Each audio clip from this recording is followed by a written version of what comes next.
public service unions affiliated with the Congress of South African Trade Unions, that's Cosatu. They've declared a wage dispute ahead of the medium-term budget policy statement following the wage deadlock. Now, the unions are demanding the initial amount of 10%.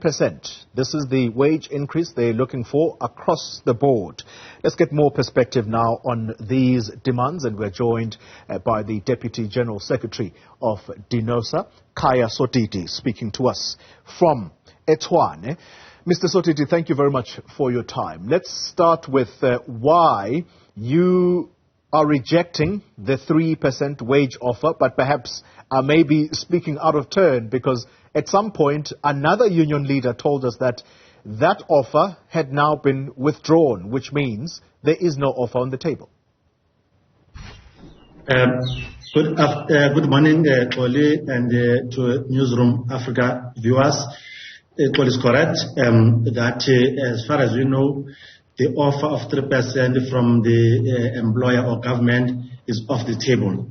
Hence now, even ourselves, we have gone back to our initial demand of 10%. Because you may remember that at some point when the negotiations were continuing, employer moved up to 3%, which was the last offer. And the unions went down from 10% to 6%.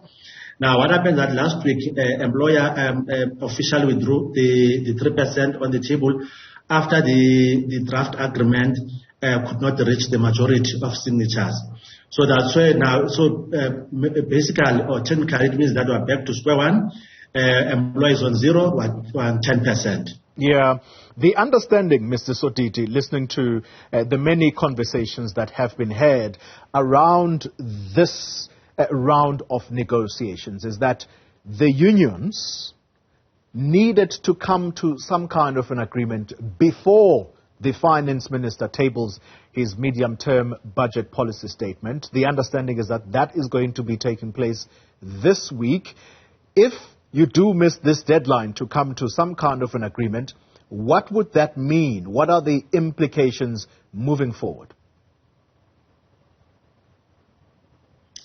Only this information you are bringing the one of a mid-term budget. It's a new information which has never formed part of negotiations.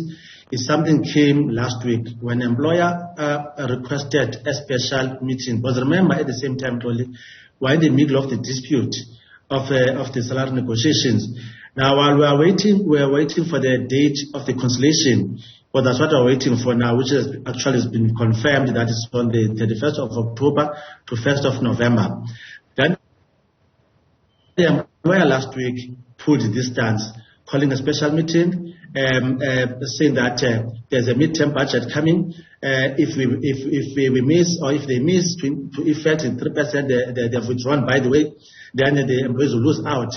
So this is all information, only never been there. It's a new information, which is, we take it that it's a very malicious, because in the manner it has come.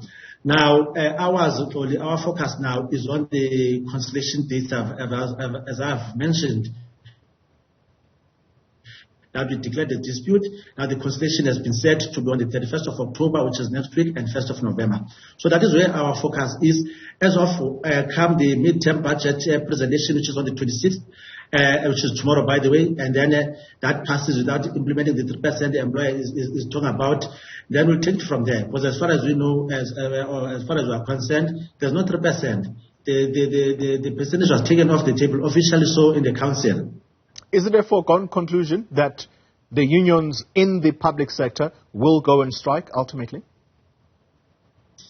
That will also be guided of the outcome or the behavior of the employer come 31st of October and 1st of November. What we're busy with, which we have started yesterday, since we have received the news, we are talking about the midterm budget. We have mobilized, we're mobilizing our members. We started yesterday. We started to have provincial meetings so that we can start to build up towards the 31st of October and 1st of November. So what we are doing now, we're busy talking to our structures, mobilizing, building up, so that come the date of the conciliation, depending to the behavior of the employer or how the employer is handling this matter, and then we may be embarking on an industrial action. But as it is now, we are waiting for those 2 dates, and then we'll take it from there. But we are making our members and structures to be ready for anything, because the employer has displayed arrogance in the way we are looking at this matter. Are you not being unreasonable with the demand of 10%, given what government constantly says, and that is that there is no money, which is why they tabled 3% in the first place? Some unions were actually very willing to accept that 3%. In fact, it's a fellow union within Cosatu, that's Satu. A union leader from that particular trade union came to studio to tell me that they were okay with 3%. Yes, it is not much, but it is something to work with. Why is it that you are unable to temper with your demand of 10%? No, Toli, I think when I started, I did explain the issue of 10%, how we came about back to 10%. We've moved from 10% a long time ago because of we don't want to be seen as if we don't understand what's happening economically in the country. So hence we moved from 10%, we're at 6%. Then the employer also moved from 1.5% when they started, and then to 3%. So ours now, we're trying to get to a point whereby we can agree in between those figures. That is between 3% and the 6%. So we've moved a long time ago. We understand all those economic challenges we are faced with. Our main issue, Oli, is the manner the employer has communicated these negotiations in the public. I'm sure you could have come across that, whereby employer is saying in totality what they're giving the employees, state employees, is about 6.5% to 7%, where they take everything into consideration. Our main issue is the 1,000 cash allowance, which is we may not continue with that next year. It's not on the baseline. And then also the 1.5% I'm talking about, the one of the pay progression or performance bonus. It's not something new. It's something that's been there. It's an agreement which is coming many years ago. So the employer, the way he's approaching these negotiations, or the way he's communicating this to the public, it makes it as if the unions are difficult. And then we're talking about 6.5% to 7%, which is not true. Because, like I'm saying, that we're still in a big chance that next year we may lose the 1,000 cash gratuity.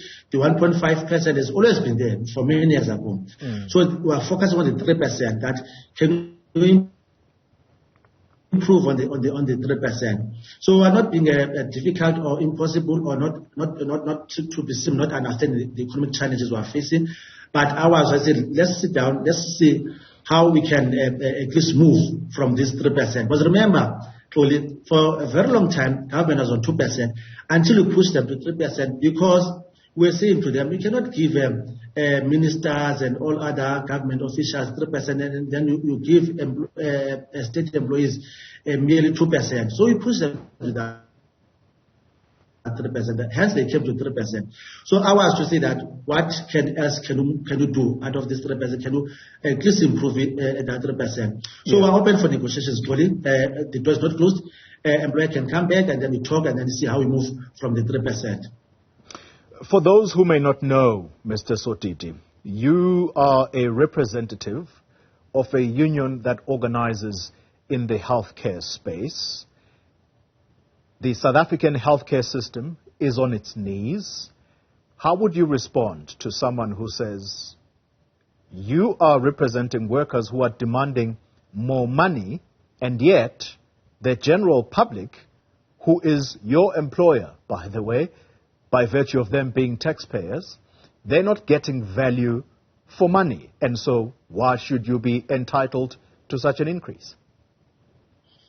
Toli, it's a good question. I mean, it's also a very logic. I mean, a question that could be posed to us. Only number one, we want to maybe just to put it clearly that all the challenges were seen in the Department of Health. That is been made by the management or by the employer himself. It's not made by the employees.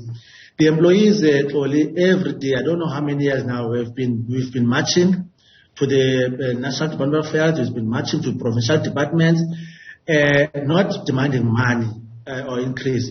We've been demanding improvement of working conditions. We've been demanding availability of working tools. We've been demanding opening of training colleges and so on. So we're here now in this situation because of the employer could not do what they were supposed to be doing in terms of ensuring that the working conditions improve, in particular the shortage of staff. The shortage of staff is our headache, our crisis, whereby you realize that a number of nurses cannot manage to look after a certain number of patients. Same applies with doctors and everybody else in the healthcare system. So it is the management, or it is the state actually has put this crisis where we are. You may remember probably that when the COVID-19 came, it exposed all that.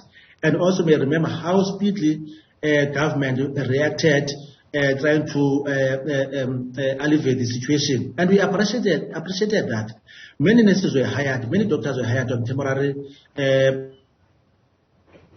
on contract basis. But those nurses and doctors and other healthcare professionals and support system have since terminated their contracts. So we're back to square one. Yeah. So it is clear that shortage of staff needs to be addressed, and many other working conditions, equipment and everything else. But lastly, what we are seeing, and also we believe that there's no shortage of money in our country. What is eating, or what is our crisis we're having in our country is corruption. Corruption is killing everything. There's a lot of corruption in the Department of Health. In all provinces, national, you may know very well, Chloe, and the viewers, how that is as well been reported, that there's been corruption. But COVID-19 again, through PPE procurement has shown that ugly head of corruption.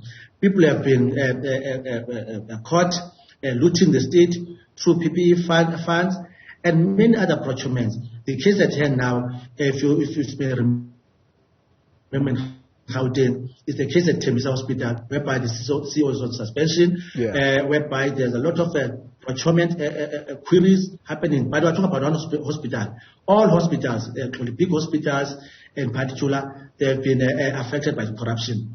So our call is to say that the government or the state must first close this leaking tap, or all these holes where there's corruption. Close it, and then that's why we'll see that the money can come. All right. So it can come from. You cannot target the employees because of their just soft targets. They say that they are not going to increase. They must first deal with themselves. Must stop corruption, make the money available, and the money goes where it's supposed to go.